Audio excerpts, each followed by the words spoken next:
Hello বন্ধুরা, শুভ সকালের শুভেচ্ছা সকলকে। আশা করি সবাই ভালো আছেন। সকলের জন্য অনেক অনেক শুভকামনা রইল। বন্ধুরা, আমি বেলিয়াঘাটা স্টেশনের কাছের গ্রামে এসেছিলাম। এখানে দেখুন এই জলকরের ওপাশে রাস্তার ওপাশ দিয়ে নদী বয়ে চলেছে।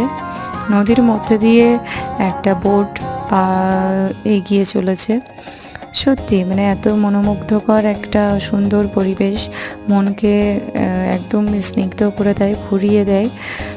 আর আমি এই এত সুন্দর প্রাকৃতিক পরিবেশ দেখে ভিডিও না করে থাকতেই পারলাম না, তো ভাবলাম একটু ভিডিও করি, আপনাদের সাথে শেয়ার করা যাবে। আর আপনারাও এই সুন্দর পরিবেশের একটু কি বলবো স্নিগ্ধতা নিতে পারবেন। তাই বন্ধুরা আমি ভিডিওটা বানালাম। আপনাদের কেমন লেগেছে অবশ্যই জানাবেন। আর সুন্দর পরিবেশ আরও সুন্দর হলো